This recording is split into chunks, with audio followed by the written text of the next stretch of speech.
Hi there, this is the Athletic Football Podcast Weekend Preview, and it is the return of the Premier League. Well, with me for this week's episode, I'm delighted to say Nick Miller is back. How are you, Nick? Yeah, a bit tired, but all right.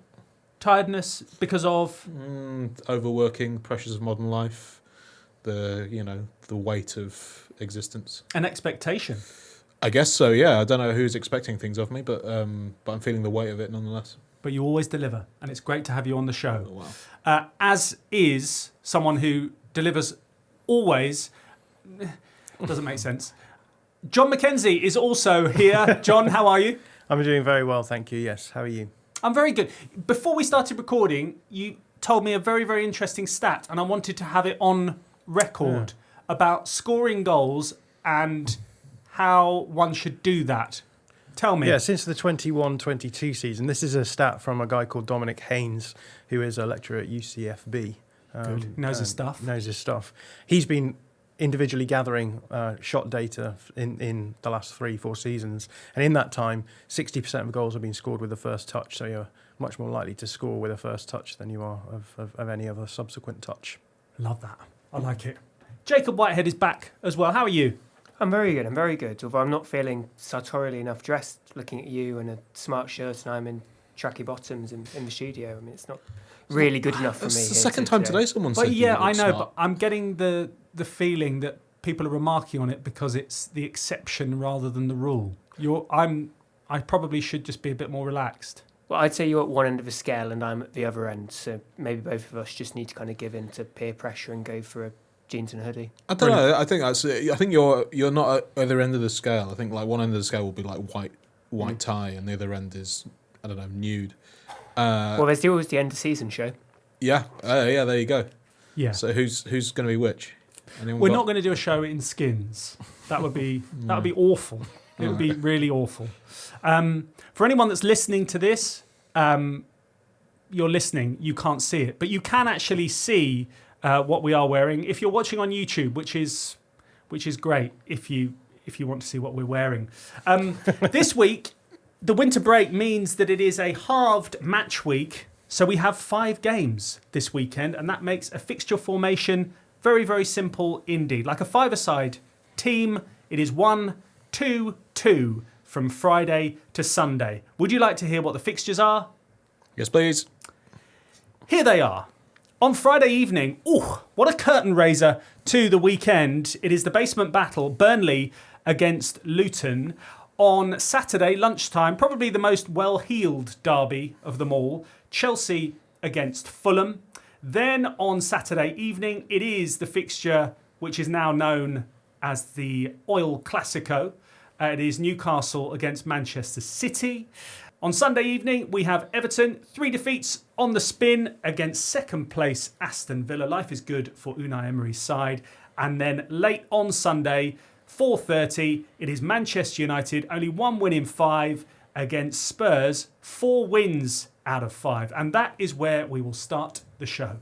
So we're going to concentrate on Manchester United against Spurs in a moment's time. But just to reflect back on the fixture formation, obviously it is a five-a-side lineup. What would be your preferred lineup in five-a-side, Nick? Do you bother? The five-a-side games I play in, there is absolutely no formation at all. It's very free form.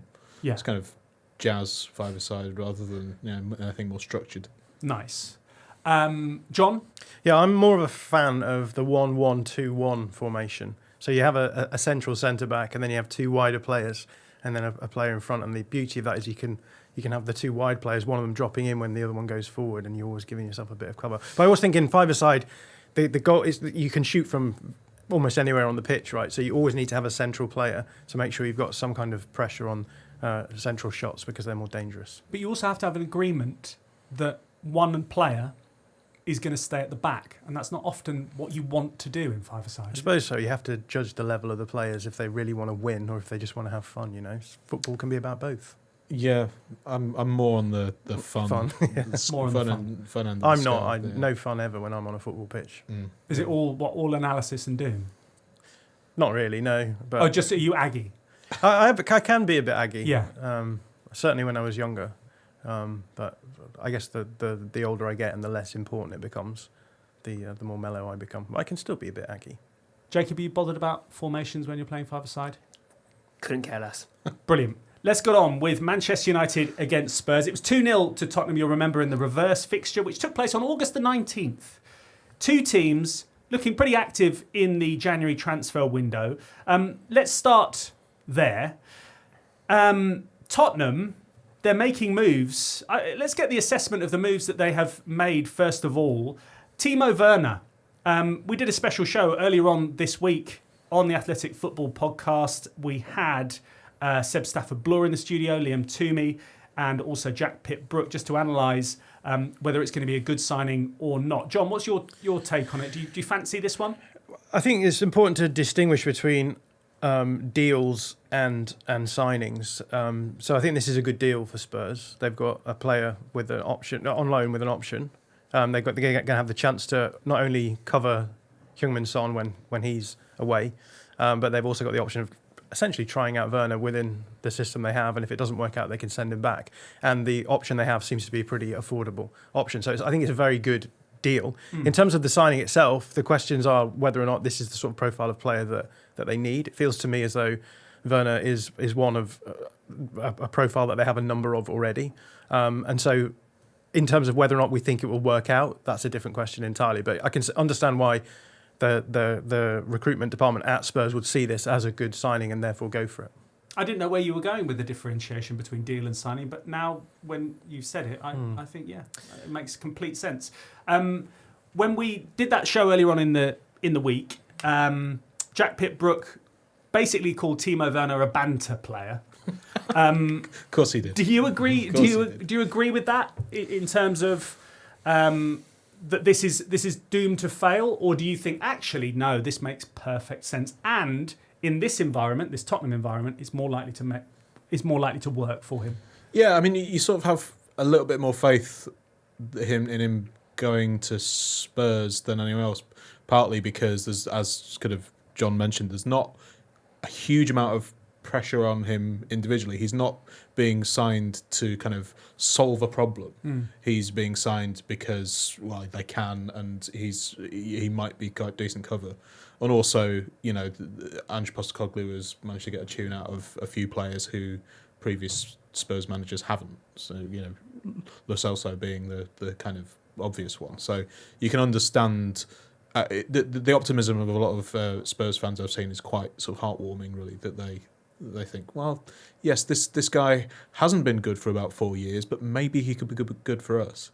And there is an element of logic to that.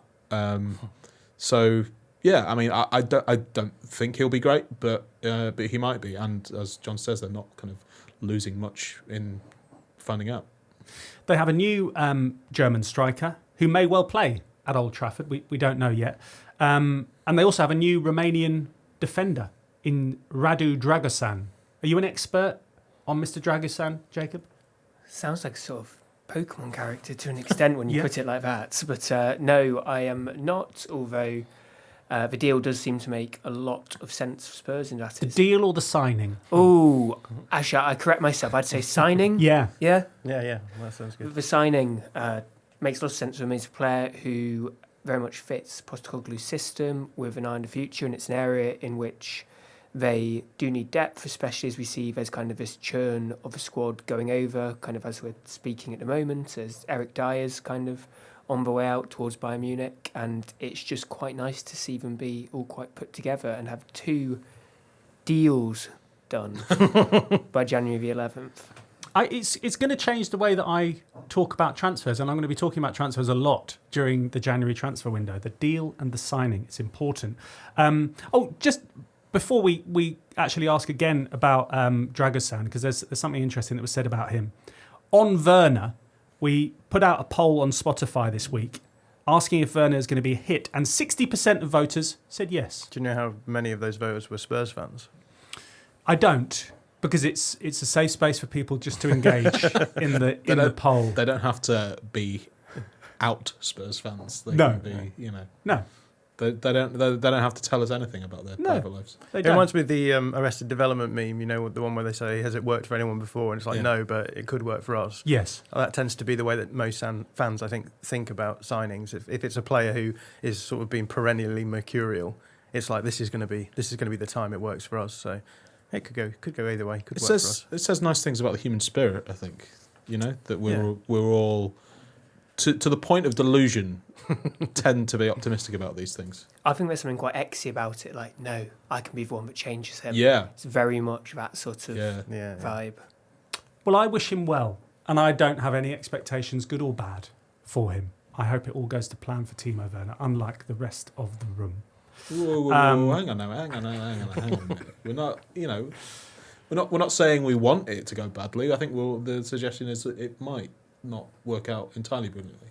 On the basis of the evidence, there's been a lot of moves that he's made where it hasn't worked out. So it seems interesting that a lot of people are quite convinced that this will work out. Well, we will see. I'll ask about Eric Dyer in a moment because I just wanted to speak about him. But on Dragusin, funny quote from his agent, and he said, "We can't believe we turned down Bayern Munich. Radu had given his word to Spurs and chose to respect this. We're still a little bit mind blown about it all," which I thought was a good quote. I don't know if it's sort of trying to sort of big up the negotiations and big up the player a little bit. But it is interesting to have turned down Bayern Munich to come to Spurs, and it's a little bit old school as well. I'd given them my word. It's a bit sort of getting in a car up the M1 to meet with Sir Alex Ferguson or Graham Taylor or an old school manager and saying, no, we did this the old school way. But fair play, he's stuck to his guns. This is the same agent who, before the deal was even fully announced, was saying that he expects him to play for Real Madrid one day, right? So I'm all for whoever this guy is. We haven't. It feels like we haven't had like a really like obnoxiously gobby agent in the. I was listening to something where they were talking about. I can't remember what the guy's name is. The Yaya Touré's former agent, the guy who complained about his birthday cake and made him look absurd. We haven't had one of those guys for a little while. So yeah, whoever this guy is, I'm all for it. It's a nice dynamic, isn't it? I quite like the way that this quote doesn't necessarily make the agent look that good. It kind of looks as if it's accidentally happened to him. And it's like, oh, wow, yeah. Tottenham, here we go. Well, here we go. Let's ride by the seat of our pants now, boys. Yeah. Well, to be honest, however much recruitment at times can be very well planned and executed perfectly, a lot of it during the transfer window is a little bit haphazard, a little bit WhatsApp based, and a little bit crazy. And I suppose you could look at Eric Dyer heading to Bayern Munich in that sort of vein. It's a great opportunity for him. It seems to make sense, but it's probably not something that we would have predicted. No, I mean, if you were being quite harsh about it, you could say it's a sort of failing up example because he's not subject of one of the more cutting quotes of the season from Postecoglou last weekend when I can't remember who it was that got injured. It was Ben Davis. Yeah. And someone said to Postecoglou, "With Davis injured, can you afford to get rid of Eric Dyer?" And there was a pause, and he said, "Yes." Yeah. Showed his real sort of ruthless side. Yeah. I mean, there's this kind of idea that when he first arrived, that he was this kind of cuddly, avuncular figure, but I think as we've seen, he certainly has the capacity to not be that. Yeah. He uses the word mate in various different ways, I think. as a full stop. I think. Yeah. Yeah, exactly. In terms of Manchester United, they've said goodbye to Jadon Sancho. He's headed back to Borussia Dortmund. Is that something that makes sense for all parties? And does it make you think the fact that they've only done it until the end of the season, that maybe they haven't necessarily got as much confidence in Erik ten Hag as they do Jadon Sancho?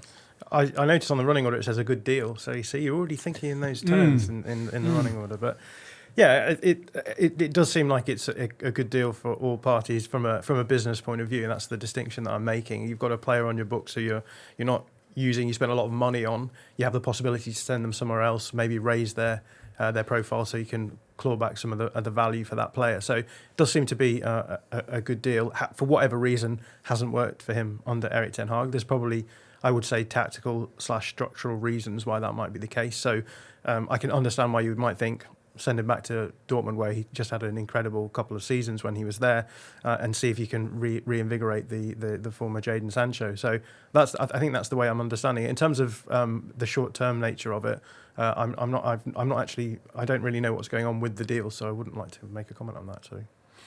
That's fine. That's the first no comment we've had on. I don't like talking about things that I've not really thought about, and I don't think I'm in a good position to comment on that. I just like the way the phrasing was quite managerial. Oh right, yeah. Sorry. It's like being in a press conference. Go on, ask him. Do I need to say difficult? Do I need to say mate at the end of it? Yeah, exactly. Just to get us to move on. I will move on. Don't worry. Go on, Nick. Go on, I just wanted to say it's a very early, but it's the first step in what could be a majestic palindromic career for Jadon Sancho. What we need now is for him to move from Dortmund to Manchester City and then to Watford. Yes. To close out his career.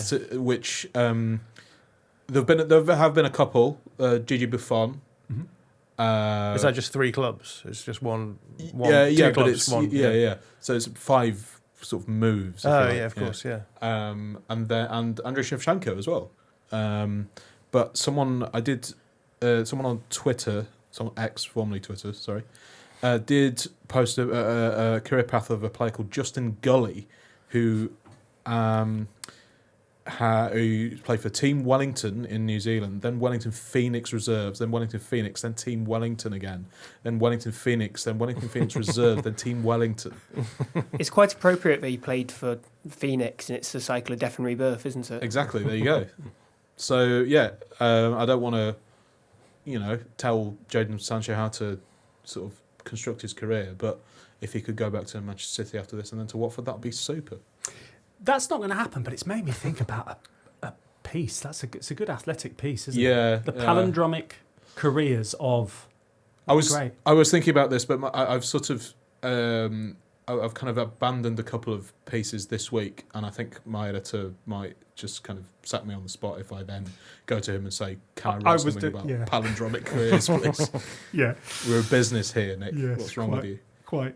I was going to ask you, John, quickly about your sensible transfers video about what Manchester United should do. Obviously, we're talking about outgoings with Sancho. Where do you think they should sign, and where do you think they will sign? So it's really tricky because there's 2 things. One thing is that they're right on the cusp of FFP, so it's unlikely they're going to do anything this window unless they bring in a loan with an option, or if they sell someone to bring in the funds to do that. And there's the possibilities that they can do that, but January is not the best window to try and make money. It's a notoriously difficult month. That's right, yeah. So in terms of what I expect Manchester United, and this is what we did in the Sensible Transfers video on the Tifo IRL channel, was we said, well, looking forward, what are the areas where they could improve, where they could raise the value, the level of the squad.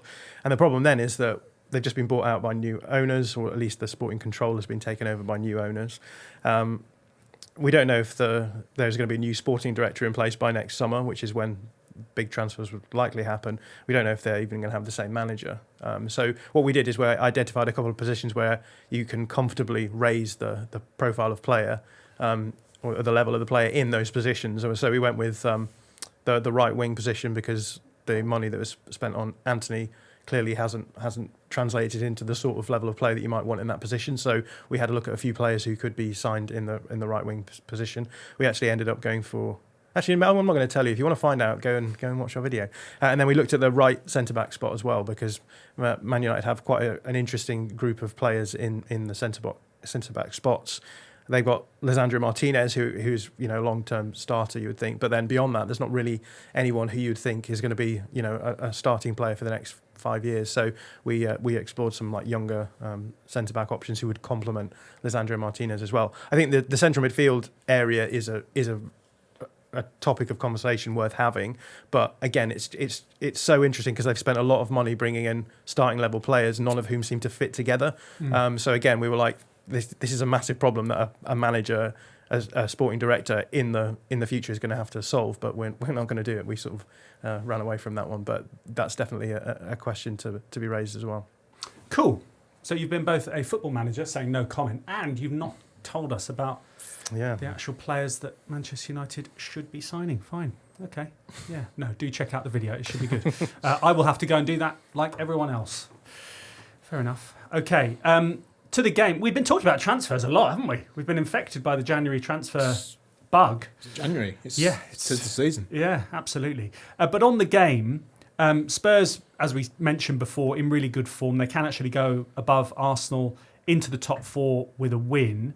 Are we thinking that it's almost destined that Spurs will continue their run, or have we seen anything recently from Manchester United to suggest that they're being galvanised by their new sort of football department franchise that has been brought in, and it's got everyone a little bit more on message in some way, shape or form?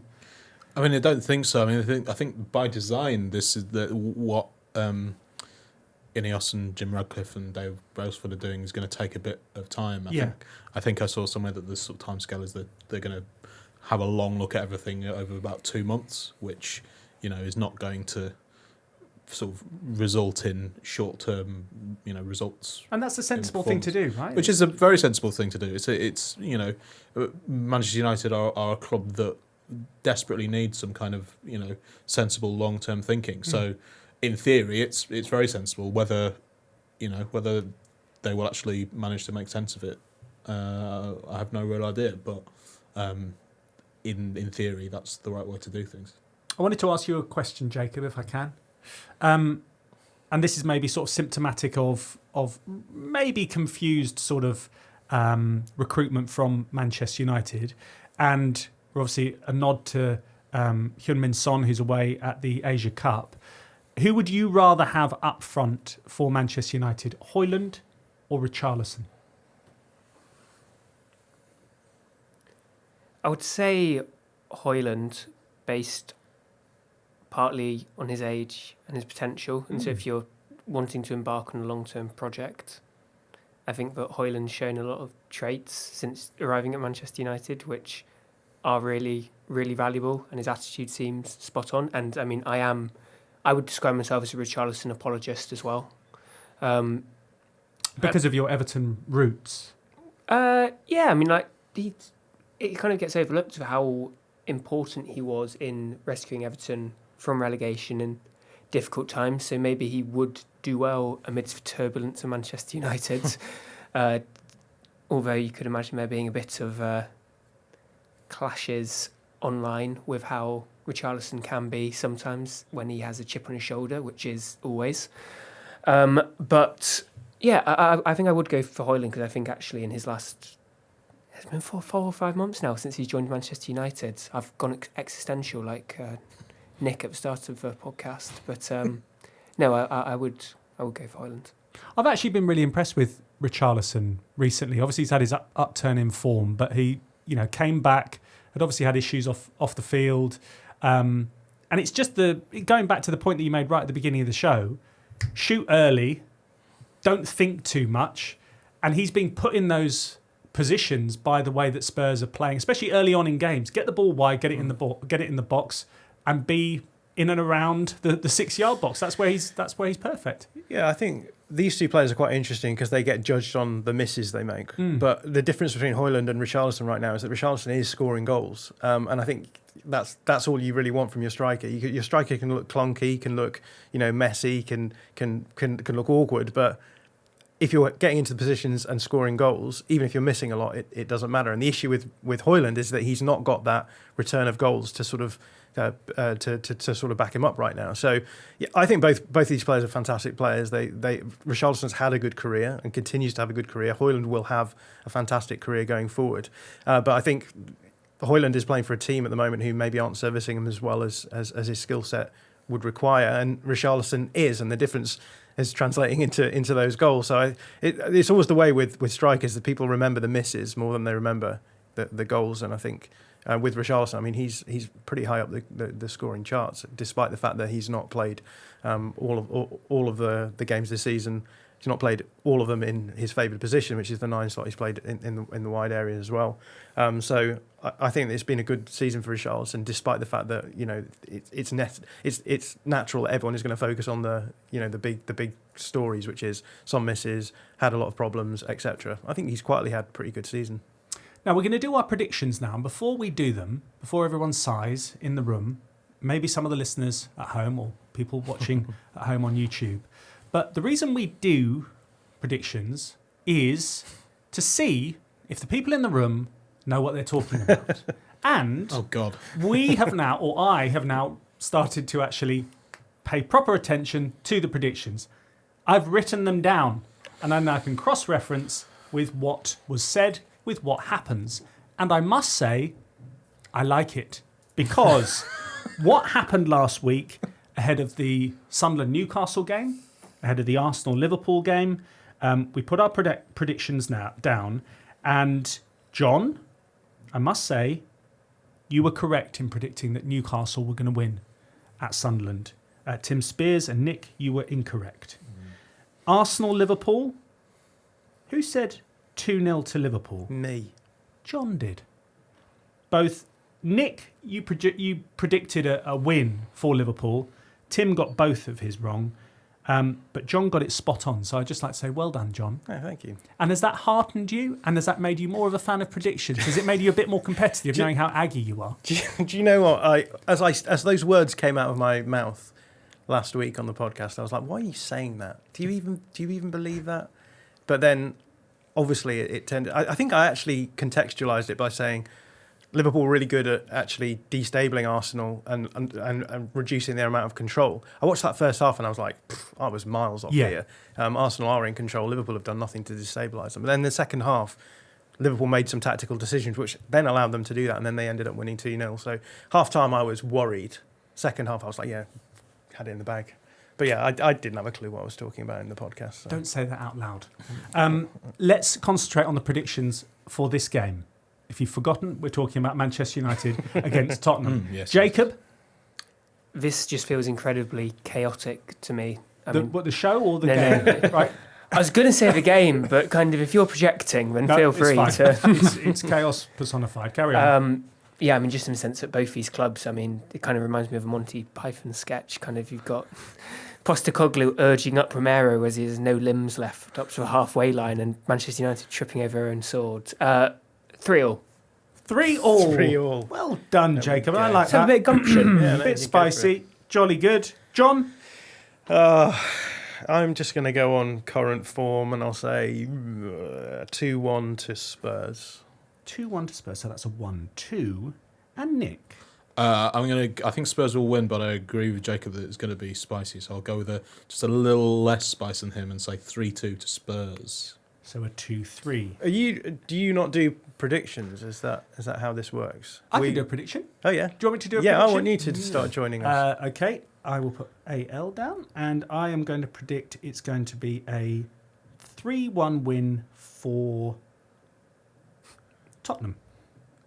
It sounded like you were flipping a coin in your head there. That seems a weird was. score to do I'm that. pretty confident what the scoreline's going to be, just don't know which way. Exactly. But just a sign as how my mind works as well, I've written down these predictions on my pad, and also I've obviously doodled about my favourite band name, which would be John Mackenzie and the underlying numbers, which I would like to see you emulate at some point in your life. Is that What right? genre? Sure. I think it would be quite an aggressive sort of punk ensemble. Nice. I was Yeah. being told by my cousin over Christmas about something called math rock. Mm, So maybe. Yeah. Math Or or can you meth? tell me more? Math. It's math rock. It's Math very. It's. I'm gonna get. Is that like hardcore No, it's sort sums? of. Yes, someone doing algebra into the background of some heavy techno or something. Now, math rock is sort of like complicated, sort of angular, kind of not always particularly heavy, but the kind of music that someone will go, oh yeah, no, I really like their first album, would enjoy, which I include myself in that. Okay. Do we have an example of a Yeah, math I was rock? going to say I can't really think of one off the top of my head. Almost as if like Tom York and late era Radiohead was on LSD King and started Crimson. to compose, I'd say. Quite possibly, yeah. Really funky Google. time signatures. Wikipedia is telling me King Crimson and Rush is the first.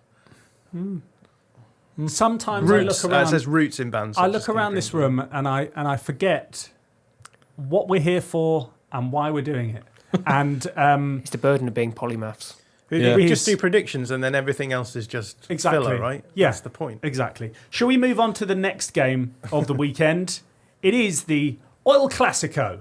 Technically not the Oil Classico. No, because sorry, Oil You're making Classico. it double Arthurus, I Oh, believe. God. That's what that's called. Shall we move on to the next game of the weekend? It is not the Oil Classico, as I called it earlier on, because that would be the Classico. It is Oil Classico. So Saturday, 5:30, it is Manchester City against Newcastle at St James's Park. Did anyone see how easy Manchester City beat Huddersfield? Did you watch that game? I sort of vaguely had it on the background while I was making a stew on Sunday, and it didn't look like it didn't really look like a football match. No, it looked like a training session. Actually, it actually looked like a social video that I saw this week where Gary O'Neill welcomed the under-9s team of Wolves to play against the first team. That's what it was like, Manchester City. But weirdly, the men against the boys, it was actually Manchester City's youth team that was also beating Huddersfield for much of the game. They were just bringing on all these young guns that are going to go far. Obviously, a few other senior players featured in that game as well. Newcastle, by the way, also, as we mentioned, cruised past Sunderland 3-0. One of the senior players that Manchester City featured, and it was a nice comeback for him, was Kevin De Bruyne. Off the bench, got an assist, as if he's never been away. Apart from the fact that he's got a new floppy haircut, which I quite like, just to differentiate this season's Kevin De Bruyne. Made it look like he'd been out injured since the 1990s. Yeah. I liked it, though. Yeah. I like it. I think he looks sort of just content. Looks a little bit Jacob Whitehead, actually. My it's girlfriend. not floppy enough. Is it not flop enough? Maybe more you. More you. But he's Jacob, got so I got it wrong. He's Centre centre parting, parting, I know, yeah. Mine's A mixture Side. of these two. Mixture of You you. get that. Yeah, sorry, John. He's I'm not got sort of a leaving you centre out of this conversation. I've heard about hair. Anyway, let's concentrate on Kevin De Bruyne. It's good to see him back. And do you think that the rest of the Premier League are genuinely going, right, he is back, and then they're just going to go up on an upward trajectory, even though they've not fallen maybe as far as people would have expected them to because of a reasonably bad patch of form? Yeah, there's a couple of things here. One is that I think the issues with Man City haven't actually been on the attacking side, which is obviously where you're getting the majority of Kevin De Bruyne's upside. I think that most of the issues have actually been defensive, and so bringing De Bruyne back, I think obviously it's going to make them better, and it's going to be a fillip for them. But I also don't think that it's going to solve some of the issues that they've been having, because I think they've been generating fine numbers this season. It's that they've been giving away silly goals. So you think about the game against Chelsea where they just kept letting them come back into the game against Spurs similarly, giving up very few chances in the game, but those chances being big enough for other teams to capitalise. So, I've got just a quote from the Opta analyst who wrote about this very, very topic this week. And they said there's little question that Man City are a better team with De Bruyne, but actually it's not necessarily going to significantly be a significant needle mover in terms of the attacking play, because since the start of last season, City have played 33 league games with De Bruyne and 24 without. On average, they've scored 2.5 goals with him and 2.4 without him, conceded 0.8 goals with and 1.1 without, and have won 3 points per game with and 2.2 without. So it's not, and with and without stats are always a little bit of a funny thing, but it's not. This doesn't suggest that what we're going to start seeing is Man City just revitalised in many respects. They're always good. Yeah. So he just makes them slightly better. So the weird thing that's happening, I think, is that this season they've not been good. Usually they're good with or without him. Now they've been not good and he's not been around. So it's easy for you to draw the line of causality there. But the big question I would raise is what's going to happen this season once he's back? Are they still going to have some of those maybe more defensive issues that they've had? So Phil Foden has been wonderful to watch recently for Manchester City. I guess there might be one school of thought that he won't be necessarily as dominant in games or allowed to dictate as much now with Kevin De Bruyne back, or do you think that it will just be that they will complement each other perfectly well? they'll probably complement each other perfectly well, as they kind of have done in the past, and that you probably won't. I don't know whether they'll be on the pitch together a huge amount because the Guardiola obviously has this sort of collection of forwards that he can rotate, and he has the luxury of being able to ease Kevin De Bruyne back in if they were really in the soup, then De Bruyne would be straight in there from the start of every game, but he has a bit more leeway to just kind of be a bit more gentle with him. But yeah, Foden and De Bruyne could play together in the middle. Foden could play out on the right. He might not be quite as dominant as he has been, but I think wherever he plays across that kind of attacking line, he'll be brilliant. It's interesting that everyone's sort of thinking, right, Kevin De Bruyne is back. Manchester City are going to go on an even better run. And you look at their run of fixtures, and after this game against Newcastle, they only play one of the current top 10 in the Premier League until early March, which is Chelsea. So that's not even a tough game anyway. So it'll be interesting to see if anyone can stop Man City. And they've also got Højlund to come back as well, just to sort of really rub everyone's faces in the dirt. On the run that they've got, they then get to March and they have a bit of a tricky March. I mean, it could be the case that they're 10 points clear by then or whatever, but they have a Manchester derby early March, and then they've got a fixture against Copenhagen in the Champions League, but then it's Liverpool, Brighton, Arsenal, and then Villa right at the beginning of April as well. So that's going to be the crunch run for them. If they can be ahead by then and get through those fixtures, you think that they're going to be looking pretty formidable in terms of winning the league. I've seen Jacob looking to one side and looking to John and looking to Nick and saying, why is he not asking me about Manchester City? Well, because I'm going to ask you all about Newcastle due to your previous incarnation as a Newcastle expert. For people who aren't familiar, you spent how long up there covering Newcastle? 9 months or so. 9 months. Yeah. Are you glad to be back down south, or do you miss it up there? I miss Newcastle a lot. Yeah. I miss the beach. It's not quite the same as kind of the Isle of Dogs isn't quite as pretty as the northeast coastline. In terms of how they're doing now, one win in their last 5 in the Premier League. They're struggling, aren't they? And it will be interesting to see if that Newcastle, Sunderland fixture and everything about it was a welcome distraction, and now they can return back to the Premier League with a little bit of a spring in their step, having beaten their local rivals, and it can have some impact going into this game. Or do you think that it's wrong to judge them taking on Man City?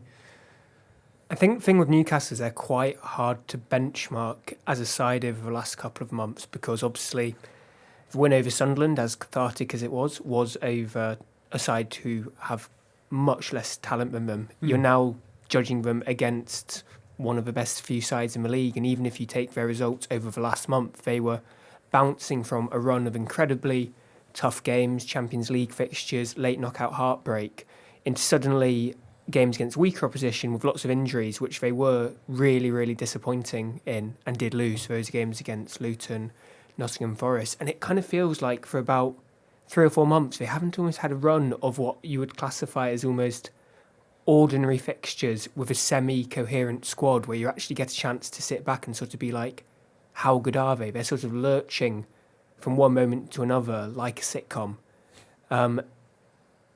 I don't think they're by any means in any sorts of disaster. I think a slump is fair, but they almost need to get through this match, put in, I'd say, coherent performance, and then they do have a nicer run of fixtures which they can start to attack with a squad which, after about 3 months, is almost back to something resembling fitness. Can they hurt Man City in any way, do you think? Definitely. I mean, if you look back to the start of last season, which is the last time that Manchester City visited in the league, it was a 3-3 draw in which they were ripped apart for large spells in attack, and it was only some late Man City goals which pulled it back. Then the last match which they had at St James's Park was in the Carabao Cup earlier this season, where Newcastle actually won. So there's been lots of doom and gloom from supporters who pointed out that Man City are Newcastle's least favourite opposition in the Premier League era, if you go by points per game. But kind of, if you set that to one side, it's not necessarily an automatic loss. They only lost 1-0 earlier this season at Man City in a game where they didn't play particularly well and had a chance to equalise late. So yes, there are ways they can hurt Newcastle, especially when you've got a player like Bruno Guimaraes, Alexander Isak back fit and form, which people like Anthony Gordon are in. I wondered about the cup game against Sunderland, because I mean this is a very sort of simplistic way of looking at their recent poor form, but they just look knackered for most of the last month, 6 weeks, and then although with the caveat that they were playing much weaker opposition, they didn't look knackered against Sunderland. I don't know what would have changed in the kind of intervening period to make them not quite as knackered, but yeah, they just seem to look a little bit more lively. And although obviously you can't take a huge amount from beating Sunderland 3-0 in that respect, I don't know. They seemed a little revitalised. I think they're starting to get into no excuse territory in the fact that this is a team who haven't been used to playing twice a week.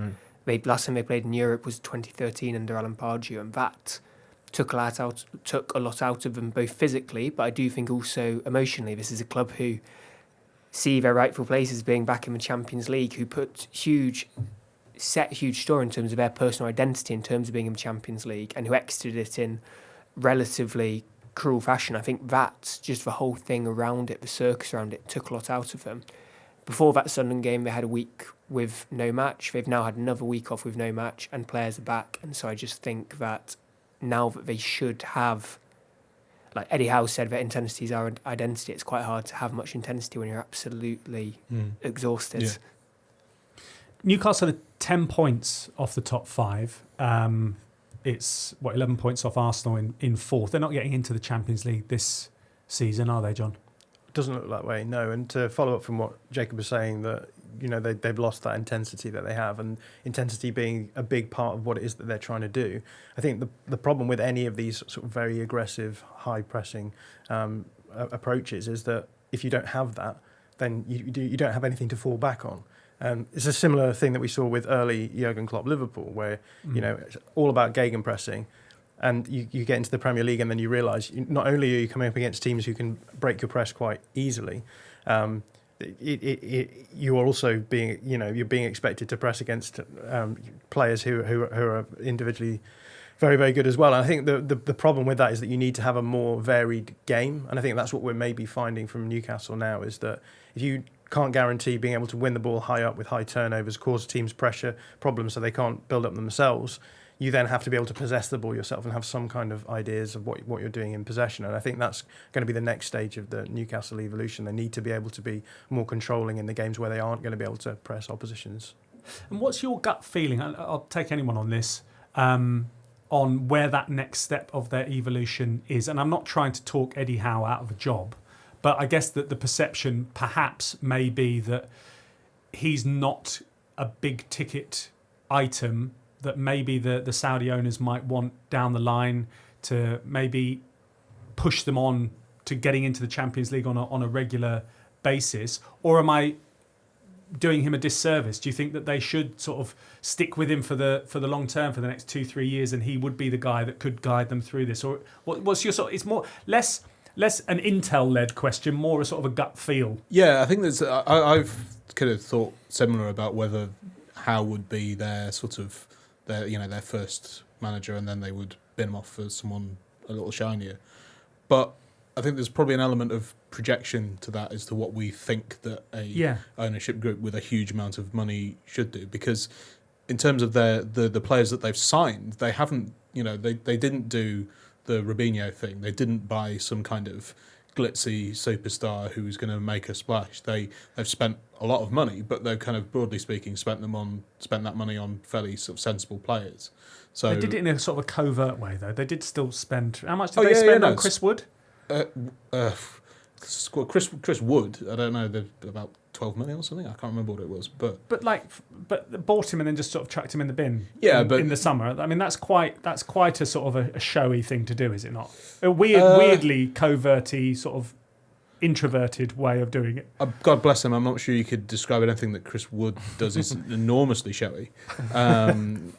He did score a hat-trick there. He scored a wonderful hat-trick, and it made me enormously happy. Yeah. But Yeah, it's more the kind of type of players. Yeah. I get what you're saying. And then maybe that sort of theory will extend to the manager as well. I thought that their early transfers were quite smart because you bring in a player like Chris Wood, and then they brought in players who they thought would get them out of that initial relegation battle, and then they brought in players to raise the level. And I guess they have problems with depth now. And like you say, with Eddie Howe, that's the easy option, right? It's to be like, well, we've got as far as we can go. Now let's just get a new manager in, which perhaps that is the best way of going forward. But we've seen plenty of other managers develop other aspects to their game. I mean, you could argue the same with someone like Mikel Arteta. He was given time, and it allowed him to get his team to that level. Jurgen Klopp, we've already mentioned as a sort of prototype for this Newcastle team. And again, what we saw with Liverpool was like finding ways of being able to develop in possession ideas that complemented their intensity out of possession, but took a little bit of time, took a few more signings in order to get right as well. So the easy option is to just get in a new manager, but that does come with risk as well. And as we've said, the whole of this project seems to have been quite sensible, thinking about and anticipating what problems could come up in this evolution from being a team that were in danger of being a little bit yo-yo and making them a solid top half side now. So, yeah, it'll be interesting to see how it plays out. I think that Newcastle's ownership group know that this is a massively different league to 10 years ago. 10 years ago, you could come in with lots of money and you were possibly only 2 or 3 seasons of spending away from not just crashing the top 4, but potentially competing for league titles because there are fewer restrictions on spending. The overall level of the league was such that a few investments could suddenly get you up. Now, because of the entrenchment of wealth amongst the top 6 clubs, because of the general strength and depth of the entire league, it kind of means that it's now a 5 or 6 season process to do that. So John used the word project, and that's completely right. Newcastle know that they need a project-based manager rather than a big name who can come in and galvanise them for a season or two. Part of the choice of Eddie Howe was that he has, in a way, been the ultimate project manager, which sounds quite bad, but it makes him sound like a building contractor. It's project manager rather than project manager. Exactly.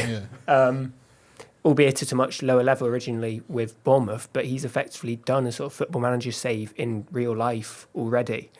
They said when he first took over, we want him to be our Sir Alex Ferguson, and at the time I think that was something, as Nick said rightly, which we all thought of as being quite sceptical. But after his massive overperformance in the last year or two, which has in a way put pressure on himself, and I don't think you can forget why this might feel like a step back, but it only feels like a step back because they did so well last season, and that should be noted in the analysis. It's only because of that it's considered that he's under any sort of pressure. Of course, the great unknown is what the relative sort of silent 80% stake in the club thinks about it, which is PAF's ownership, because they don't have that record of football ownership where you can see what they choose to do when there's a manager who is struggling. But internally, even through the slump of form, there's been no indications that there's been any desire to move on or that they want to, even in the medium-term future. We are going to move on now. Prediction time. Pep against the project manager. That's basically what he's now in my mind. And he sort of looks a little bit like someone that could be a project manager. Eddie Howe, which is probably being unfair to him. Anyway, prediction from you, Nick. Manchester City 3-0. 3-0. Okay. John. Man City 3-1. 3-1. And Jacob. 2-0 to Man City. 2-0 Man City. I'm going to go for a 2-1 win for Newcastle. Contrarian. Yep. Let's look through. It's going to look so good next week, though, if it comes through. It really is, isn't it? That's the only reason I did it. Let's go through the rest of the games now. Right, so let's go through the other 3 games. Burnley against Luton, 7:45 on Friday evening. It's a real relegation 6-pointer. A win for Luton would put them 7 points clear of Burnley. And I suppose out of the 2 teams, in terms of the form, you would expect Luton to come out on top of this one? Or do you think Turf Moor on a Friday night in the sort of the depths of winter gives them a bit more of an advantage in this one? Well, I mean, it hasn't really given Burnley much of an advantage so far this season. No. They've won 1 game. I mean, admittedly, that win was 5-0. Was it 5-0 against Sheffield United? Against the other relegation battler. But there hasn't been much sign that that Turf Moor has given Burnley much of an advantage so far this season. I feel like we should, I don't know, join together as a kind of collective and appoint a team that's going to be just like irredeemably terrible this season, because there's a little bit of danger that these three teams that are currently in the relegation zone are just going to be like, just going to be, they'll win every now and then, and they'll well, could they survive? They might be able to survive. Put a decent run of form together, buy a couple of decent players in January, then. And I for me, this sounds cruel, but I don't find that as interesting as if one team was absolutely awful. So yeah, I would like one of these two teams to take on that role, just for my own amusement, really. But are Sheffield United not taking on that role at the moment? Because at for the table, for people who aren't familiar or they've sort of disconnected from it over the FA Cup weekend, Sheffield United bottom with 9 points, so they're 7 points from safety. Burnley second bottom with 11 points, so 5 points from safety. And then Luton, it's only one gap from 15 points to 16, and Everton in 17th. So I reckon Sheffield United are that team. Yeah, at the moment. I will Is this accept. not more you wanting another team to be cut adrift so they don't get a little bit sort of punch above their weighty and maybe drag one sort of low-hanging fruit, i.e. Nottingham Forest, back into the mix? Don't know where you have got that from. No. It's also absolutely nothing to do with the fact that next week we could learn if there are any points deductions taking place with any Premier League clubs who may have spent more money than they should have done. Just Yes, quite. In terms of Luton, obviously they've been through the mill, the issues with Tom Lockyer, their captain and everything, and I think the way that Rob Edwards has conducted himself has endeared him to a lot of people, and the way that they've been playing has been, well, very sort of effective to a certain extent. But Ross Barkley in there, he's been quite special at times, hasn't he? Que jugador, as they say in Spain. Yeah, it's been a fantastic season for him. It's been a joy to watch him, see him play a little bit deeper, pick the ball up, carry it through pressure, and set Luton off on attacks. But Luton just a really nicely well-rounded team, I think. Like, it's easy to associate how good teams are with where they are in the league table. But I think if you take in the context of what Luton have done and what they've achieved and the way that they play, there's a reason why they're the top team out of the three promoted teams right now. That's because they're hard to beat. They know what they do. They have identity. They have a good coach as well. And yeah, I think everyone knows that if they continue on this kind of trajectory, yes, maybe they'll yo-yo up and down in the next few years, but they're heading in the right direction. And I think that's what I think everyone would probably want to see them, and probably considers them to be the team who maybe will escape relegation out of the three promoted sides. I just want to correct you. I don't think everyone would like to see them stay up. I just want to correct Who you. do on you that. think? Who could possibly not like what Luton are doing? You know what? Unless And they're I really must- I have to- small-minded individuals. I have to eh? admit this, and it is tough, but I think I've said it before. Yeah, you have said it. You said it to me. What? You love Luton. No, I've never said I and you love don't want Luton. any of the Watford fans to know. Yeah, this, right? imagine if I'd said that to you, and you'd actually said that on a podcast. Yeah, that would be terrible. No, I agree with you. They've been the most pragmatic. They've found a way to play which is unnerving more Premier League teams than both Burnley and Sheffield United are. But as I've said before, Luton have been to the depths and they've come all the way back. And they've managed to do it by being a really well-run football club. Kenilworth Road, as I've said before, it's not necessarily the nicest place, but it is also a leveller for them, albeit it's not going to have an impact this weekend because they're at Turf Moor. But they have got quite a few ticks in various boxes, which may well see them survive above the line. And the team that is just above the line at the moment is Everton. And they're on a bad run of form, 3 defeats on the bounce. The Premier League punishment pep up that they got seems to have sort of dissipated a little bit, and now they're taking on Aston Villa, who are second in the table. Obviously they're your team, Jacob. Just give us your take on Everton at the minute. Are you worried again or not? No. If I introduce my friend Chris Context, he will start to explain that. Yes, it's been 3 losses in a row in the league. The first 2 came against 2 good sides, against Tottenham Hotspur and Manchester City, in which Everton played very well and had chances to at least get something out of the game. It was only the 3rd against Wolves, which was a bit of a shocker and can be put down to an extent to, I think, tiredness, a stretched squad. They had very few legs in midfield And then they bounced back and played all right in a 0-0 draw at Crystal Palace in the FA Cup. So I think that, yes, they've lost 3 in the Europa League, but it's not a slump by any means. Ooh, I quite like that. You're buoyant. Because before, when we were speaking to you earlier on in this season, yes, we were talking about the fact that they were actually probably playing better than their results, but you were still a little bit fearful about where the season was heading. But that sort of uptick in form has given you longer-term belief that they're going to be fine. Thank you very much. I think at the start of the year, although they were playing much better as a side, it was the fact that no goals were going in, and you sort of worry, are they ever going to go in? Now there's actually a sustained body of work where they have started to get those returns coming back, proving there can be end product. Now, Jack Harrison and Dwight McNeil, who on both wings have been absolutely pivotal, both attacking and defensively, to how Everton play, since they've come into even more form. Decore will also very important. It'll just start to really help, I think, the season going forward. I do think that, I mean, without the 10-point deduction, they'd be 11th or 12th in the league, and that's a reflection of how well they've played this season. Word about Aston Villa, John. Obviously, they're not going under the radar. They are second in the Premier League, and they're doing very, very well, and they have a chance of finishing in the Champions League places. At home, they haven't lost a game. Away from home, though, they have actually lost more games than anyone else in the top 5. That's 4 games. They've won 4, drawn 2, and lost 4. Is that something that they can rectify? And do you have any idea why it's the case?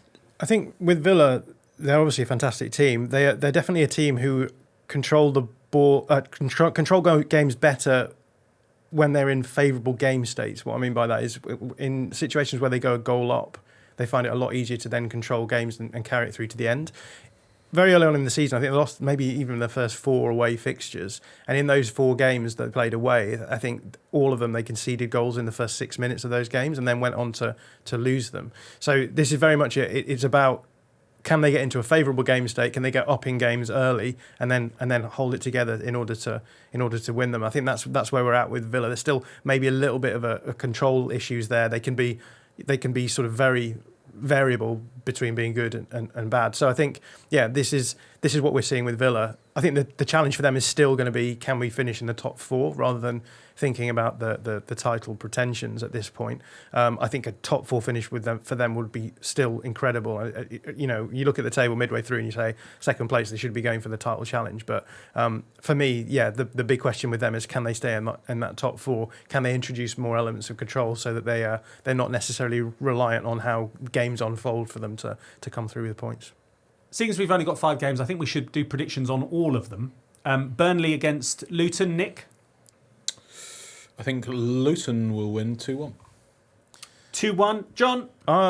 Despite saying nice things about Luton, I do think that the interesting thing about Burnley is that when it comes to those games against the teams at the bottom, they probably actually do have the edge. So I'm going to go 2-1 to Burnley rather than the other way around. Okay. And Jacob?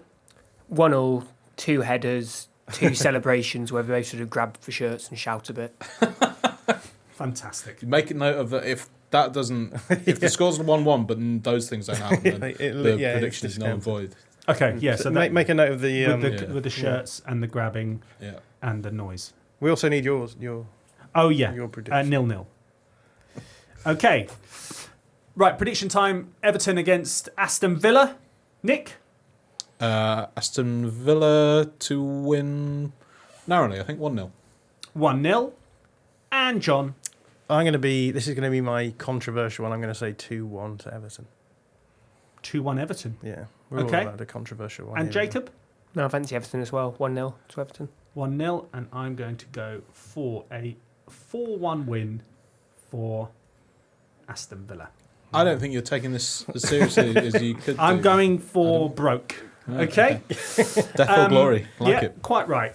It doesn't, because although I've tried to put some sort of importance on it, it doesn't really matter. It doesn't matter. You're going to get them all nailed on, and then you're just going to kick us off future podcasts. Yeah. It's just going to be It's just going to be me. Right, final game. Chelsea against Fulham. Pleasant derby. Both teams played midweek. Chelsea lost against Middlesbrough. Fulham lost against Liverpool. But going into this one, it will be Fulham that will think, right, we've got we've actually taken something from the game that we had in midweek, because Chelsea, as many of their fans have said, we can't lose to Middlesbrough if we want to be taken seriously as a team. But then if you do, as John would have done, look at the underlying numbers for Chelsea, they actually had a really good XG. They should have finished many of the chances that they had. All of that said, do you think that Chelsea would be able to take any confidence into this game? I'll throw this one to John. I didn't watch the Carabao Cup game. They're all over I haven't them. watched Chelsea very much recently because I don't find it fun to watch them. Okay. So I don't want to try and make myself out to be an expert in that respect. But are you not fascinated to see what's happening? Yeah, to them? I am. But on the one hand, I think everyone wants to be like, oh, what's going on with Chelsea? But we've been saying this for like over 2 seasons now. We've had a number of managers who've all come in. We've got a question coming up about what's happened to Caicedo. The common denominator here is the ownership. Since the ownership came in at Chelsea, the way they've approached everything has just made everything chaotic, and there's not really been anything that can really anchor the club. So for me, it's just we're just in that continuation phase. There's so much turnover, so much change going on. It's hard to analyse when you're constantly thinking, well, we don't even know what's going to happen this January. Are they going to sell a load of players off? Are they going to find some new financial loophole to be able to bring in a load of young players from around the country or even around Europe? It's hard for me to. It's a very moving tapestry, I think, Chelsea at the moment. You mentioned Caicedo there, but I suppose you can have some sympathy for him. He costs £100 million out of nowhere. He's dropped from a very well-organised team in Brighton to one that is finding its feet still under the new American ownership, which is changing tack at different times. Have you got sympathy for his position? Yeah, very much so. And he's still very young. The other thing is that he only really had sort of 18 very good months in the Premier League. And he's also gone from, as you say, there's probably one of the most functional clubs in the Premier League to the most dysfunctional. So to expect someone of his age, I can't remember how old he actually is, 22, something like that, to just kind of, along with the weight of costing all that money, to throw him into the team and expect him to, fix everything or even just be very good is quite a big ask. So yeah, I'm extremely not a Chelsea fan, but I found them incredibly stressful. Even their routine wins are stressful. Like they were 3-0 up at Luton, looked to be cruising, then conceded 2 goals in the last 15 minutes, and it was, they were clinging on at the end. So if it's stressful for me as not a Chelsea fan, I can't imagine what it's like for Chelsea fans. And then if it's stressful for Chelsea fans, what it's like playing for them. These could all be excuses. It could, Caicedo's poor form could be his fault, could be the manager's fault, it could be his fellow players' fault. But they are at least kind of mitigating reasons for why he hasn't been quite as good as maybe we thought he might be. One final word on this game. I wanted to ask about Maurizio Pochettino. When he was brought in, the logic was he worked really well with young players when he was at Tottenham, developed them well. He's got broader shoulders, he's got more experience, he'll be able to deal with any ego issues as well. But it doesn't seem to be clicking. Do you think he just simply needs more time, almost like a whole season to assess this? Or are you seeing a manager that doesn't quite fit, and maybe that's what the ownership will think as well? I think some of it's Pochettino having the ability to focus. When we think about the young players he brought through at Tottenham, the likes of Dele Alli, he was actually bringing Dele into a relatively settled veteran team, and he could really lavish a lot of attention on him and really foster that. And we saw that actually going back to Caicedo, how Brighton were really, really careful with that. They really noticed where they sent him on loan. They're very quite slow at bringing him through. Chelsea don't have that luxury. They've got kind of about 10 new young players who are all trying to give confidence to bring through, both centre-backs, Mudryk, Caicedo, Enzo Fernandez even to an extent. And so you don't have that stability or the ability to devote more of your coaching time than usual to individual players to get them to maximise their role in this system. I think that's the problem for him. He's a good man manager without enough time to man manage. Yeah, no, it's interesting. And it's also interesting that you see Cole Palmer, who's come from a very sort of well-foundationed youth development club in Manchester City, and he's sort of taken that with him and just sort of carried that onto the field, and maybe not necessarily what's going on at Chelsea, but they have changed their recruitment structure, and they have got this policy. It's just maybe going to take a little bit more time to bear fruit. Let's have our final prediction of today, and it is Chelsea against Fulham on Saturday. John, I will start with you. Chelsea will put up 3 expected goals and lose 2-1 to Fulham. 2-1. Okay, so 1-2. Yes. Jacob. 2-0 to Chelsea and a knee slide from Cole Palmer. Lovely, thank you. And Nick? 2-2. 2-2. And it is going to be 3-1 to Fulham.